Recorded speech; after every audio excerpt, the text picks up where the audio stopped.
반갑습니다. 태백산직입니다. 한눈에 보는 세계 철학사 허운 교수님 작품입니다. 서양 현대 철학을 함께 오고 계십니다. 오늘 함께 하실 철학자는 비트겐슈타인이 되겠습니다.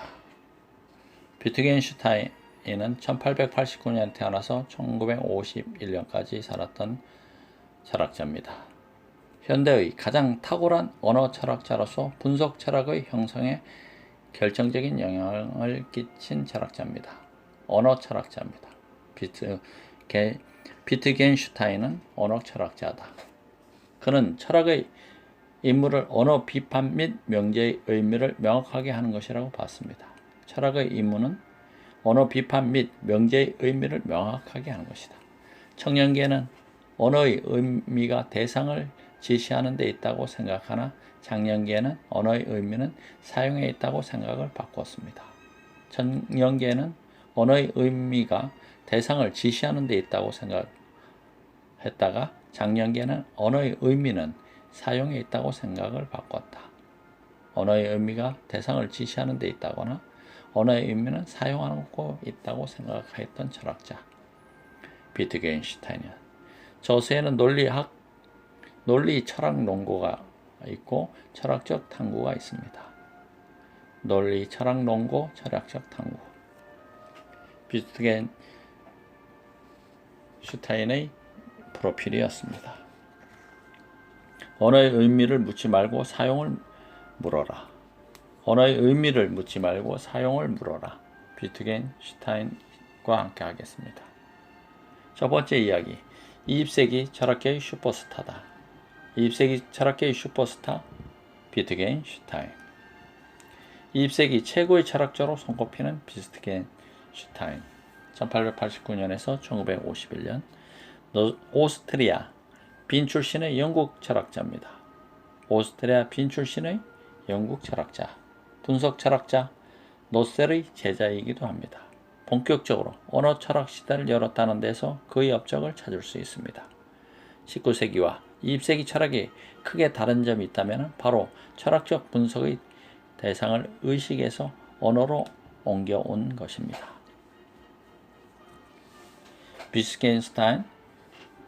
비트겐슈타인, 노셀의 제자, 19세기와 20세기 철학에 있어서 다른 점은 철학적 분석의 대상을 의식에서 언어로 옮겨온 사실. 19세기와 20세기 철학이 다른 점은 철학적 분석의 대상을 의식에서 언어로 옮겨온 것이다. 그는 단 두 권의 책으로 서양 철학계에 커다란 충격을 주는데 1921년에 출판한 논리 철학 논고, 30년 뒤에 출판한 철학적 탐구입니다.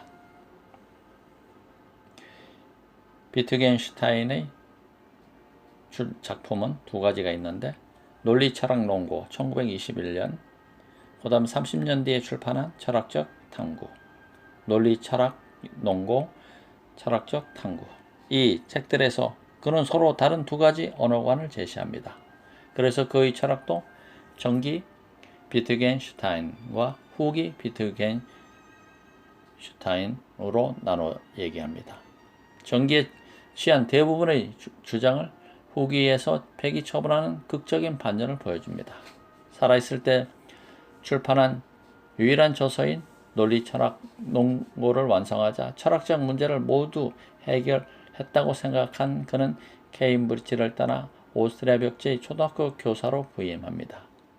그런데 그가 처음 생각한 이론의 타당성이 초등학교 교직 생활을 하면서 깨지고 맙니다.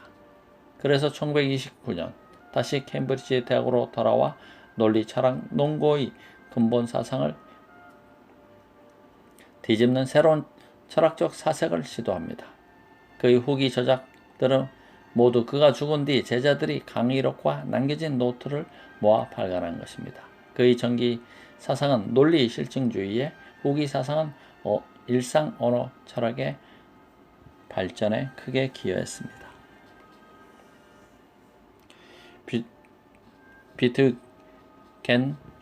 비트겐슈타인 전기 사상은 논리 실증주의, 후기 사상은 일반 언어 철학 발전에 기여했다.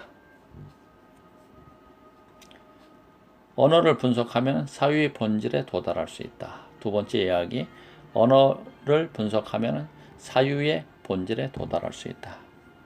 논리 철학 논거에서 비트겐슈타인은 우리가 일상에서 쓰는 언어 명제를 더 이상 쪼갤 수 없는 최소 단위의 요소 명제로 분석하고자 제안했습니다. 논리 철학 논거에서 비트겐슈타인은 우리가 쓰는 일상 언어를 더 이상 쪼갤 수 없는 최소 단위의 요소 명제로 분석하고자 했다. 요소 명제. 그렇게 하면 일상 언어가 참인지 거짓인지 확실하게 판명할 수 있다고 보았습니다. 예컨대 영원한 철학자의 저자는 허훈이다.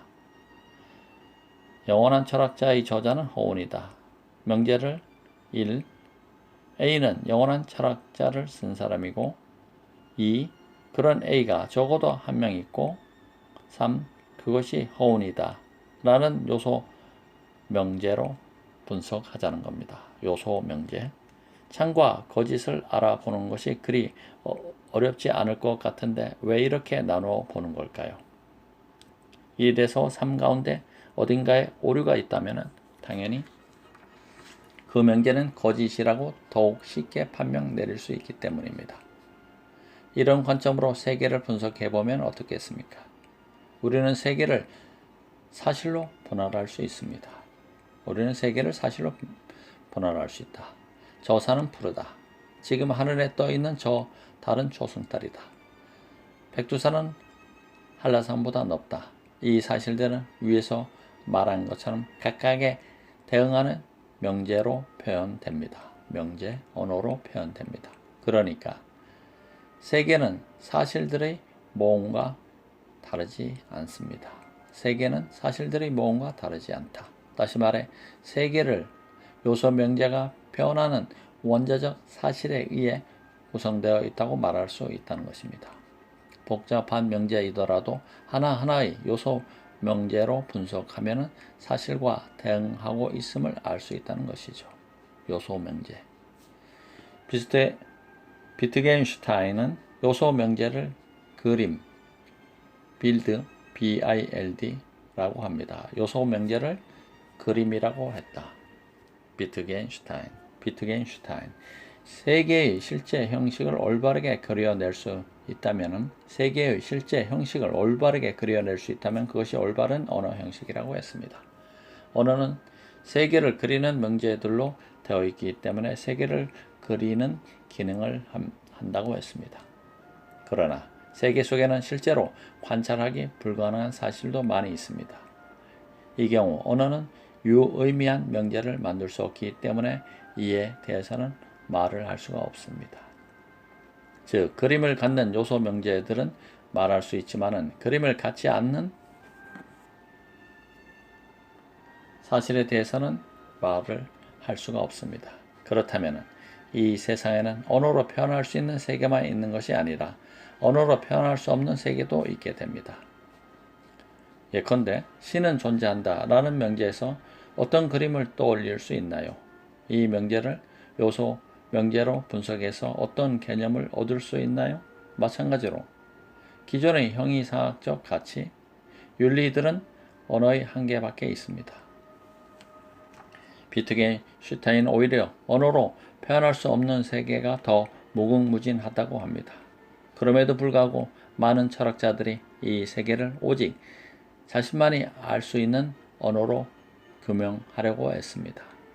어쩌면 철학자들 스스로도 무슨 뜻인지 모르는 언어를 마구 사용하는지도 모를 일입니다.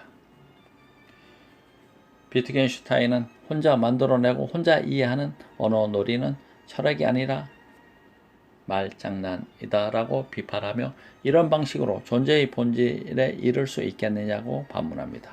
그리고 논리 철학 논고에서 말할 수 없는 것에 대해서는 침묵을 지켜라고 끝을 맺습니다. 비트겐슈타인은 혼자 만들어내고 혼자 이해하는 언어놀이는 철학이 아니라 말장난이라고 비판했고 이런 방식으로 존재의 본질에 이를 수 있겠느냐고 반문했습니다. 그리고 논리 철학 논거에서는 말할 수 없는 것에서는 침묵을 지켜라고 요청했습니다.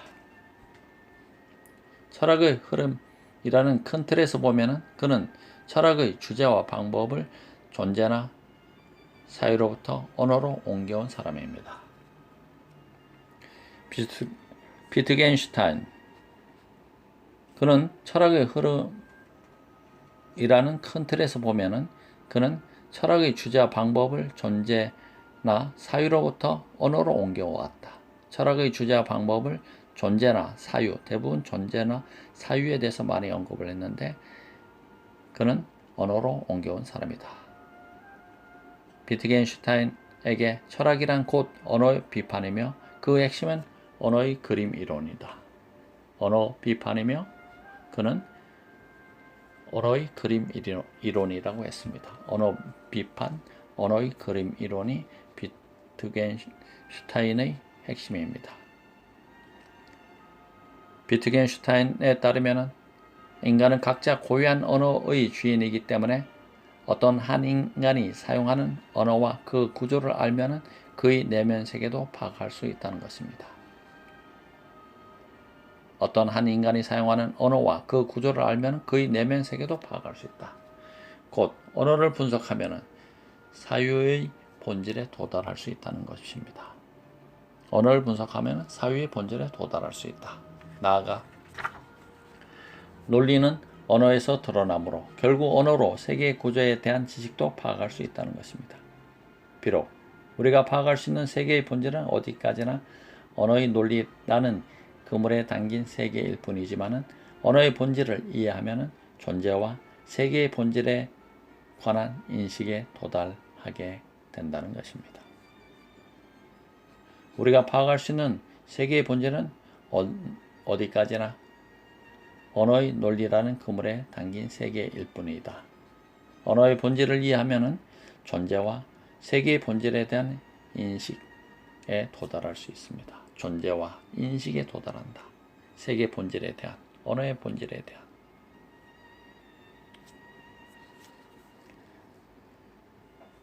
세 번째 이야기, 초등학교 교사를 거쳐 다시 철학계로. 초등학교 교사를 거쳐 다시 철학계로.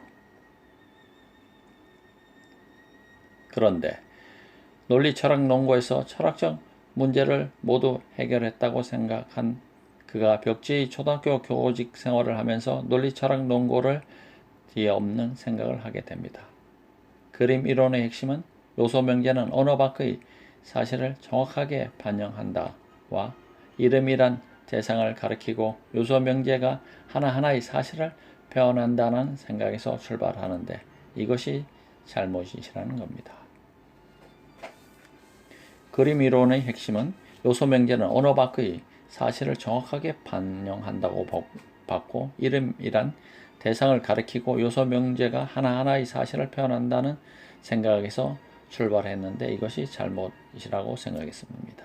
앞서 복잡한 명제도 하나하나 요소 명제로 분석하면 사실과 대응하고 있다고 했습니다. 그러나 우리말에도 이를 반박할 수 있는 적당한 낱말이 있습니다. 여기 거시기 3개 있네. 거시기 어디 갔지? 이 말이 무슨 뜻일까요? 알다시피 거시기는 명칭이 기억나지 않는 물건이나 이름이 생각나지 않는 사람을 가르치는 대명사입니다. 아마 그 의미는 시간과 장소, 상황에 따라 각기 달라질 것입니다. 거시기는 흔히 알고 있는 것처럼 전라도 사투리가 아닌 표준어입니다. 또 있습니다. 어떤 사람이 천신만고 끝에 사막에서 오아시스를 발견하고 물이다 라고 외치는 것과 홍수가 나서 물을 피해 달아난 사람이 물이다 라고 외치는 것이 서로 같은 뜻일 수는 없습니다. 즉, 언어가 사용되는 맥락이 중요합니다.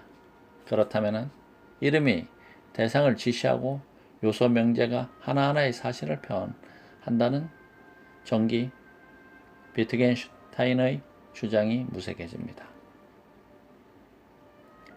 이름이 대상을 지시하고 요소 명제가 하나하나의 사실을 표현한다는 정기 비트겐슈타인의 주장이 무색해진다. 언어는 물리적인 기호의 배열도 아니며 세계의 그림도 아니다. 더구나 거시기라 나는 알 수 없는 단어를 사용함에도 불구하고 대화 상대자는 그 말을 알아들을 수 있다는 사실에 주목해야 합니다. 이것은 언어를 개인적으로 사용할 수 없음을 뜻하는 것입니다. 언어의 규칙과 용법이 중요하다는 것입니다. 한마디로 말의 의미는 문맥에 따라 결정되며 말은 개인적으로 사용할 수 없습니다. 말의 의미는 문맥에 따라 결정되고 말은 개인적으로 사용할 수 없다. 말의 의미는. 그래서 후기 비트겐슈타인은 언어를 일정한 생활 양식과 규칙에 따라서 영위하는 행위라는 결론을 내리면서 이를 언어 게임이라고 부릅니다. 언어를 후기 비트겐슈타인은 언어를 일정한 생활 양식과 규칙에 따라서 영위하는 행위라는 결론을 내렸다. 이를 언어 게임이라고 하였다. 언어에는 본질이나 정의 같은 것이 있을 수 없기 때문에 언어에 관해서는 알려거든 의미를 묻지 말고 사용을 물어라고 합니다. 결국 철학자에게는 철학자의 언어 게임이 존재할 뿐입니다. 후기 비트겐슈타인은 언어를 일정한 생활 양식과 규칙에 따라서 영위하는 행위라고 결론을 내렸습니다. 그리고 이를 언어 게임이라고 불렀습니다. 언어에는 본질이나 정의 같은 것이 있을 수 없기 때문에 언어에는 본질이나 정의 같은 것이 있을 수 없다. 언어에 관해서 알려거든 의미를 묻지 말고 사용을 물어라. 언어에 관해서 알려거든 의미를 묻지 말고 사용을 물어라. 철학자에게는 철학자의 언어 게임이 존재할 뿐이다. 철학자에게는 철학자의 언어 게임이 존재할 뿐이다. 여기서 언어 게임은 일정한 생활 양식과 규칙에 따라 영위되는 행위다. 일정한 생활 양식과 규칙에 따라 영위되는 행위를 언어 게임이라 했고 철학자에게는 철학자의 언어 게임이 존재한다. 그것은 언어에 관해서 알려거든 의미를 묻지 말고 사용을 물으라는 의미입니다. 비트겐슈타인의 질의응답 시간입니다. 질문사항 말할 수 있는 것은 명료하게 말하라. 그러나 말할 수 없는 것에 관해서는 침묵을 지켜야 한다는 비트겐슈타인의 말은 공감이 되지만 지금까지 철학자들이 고민해온 문제들을 한꺼번에 포기하도록 독려하는 것 같습니다. 후기 비트겐슈타인의 언어에는 본질이나 정의 같은 것이 있을 수 없다는 말처럼 우리는 결국 정답을 찾을 수 없는 철학을 하고 있는 것입니까? 답변사항 본래 철학에는 정답이 없다는 말이 있습니다. 철학을 공부하는 이유 가운데 하나는 철학적 사유를 하는 그 자체에 있다고 할 수 있습니다.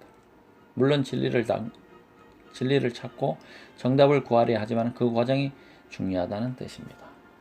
칸트는 강의할 때 학생들에게 항상 이렇게 말했다고 합니다.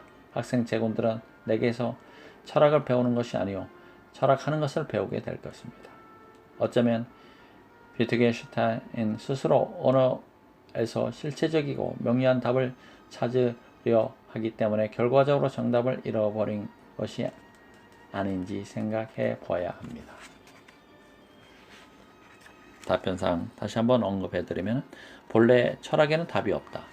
철학 공부하는 이유 가운데 하나는 철학적 사유를 하는 그 자체에 있다고 할 수 있다. 물론 진리를 찾고 정답을 구하려 하지만 과정이 중요하다는 것입니다. 철학적 사유를 하고 그 자체에 있다고 할 수 있다. 철학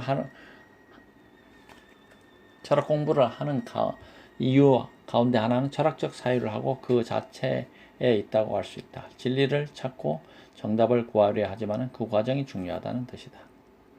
칸트는 강의할 때 학생들에게 항상 이렇게 말했다. 학생 제군들, 내게서 철학을 배우는 것이 아니라 철학하는 것을 배우는 것이다. 철학하는 것을 배우는 것이라고 칸트는 말했습니다.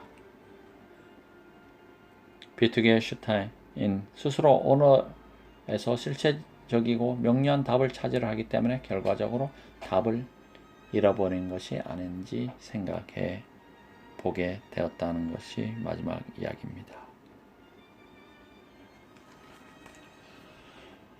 비트겐슈타인 언어의 의미를 묻지 말고 사용을 물어라. 대주제 20세기 철학 게이슈 포스터, 오스트리아 빈 출신이고 영국 철학자, 분석 철학자.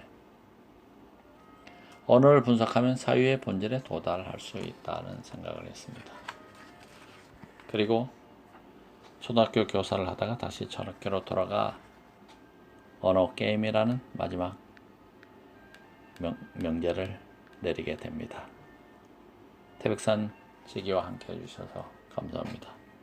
고맙습니다.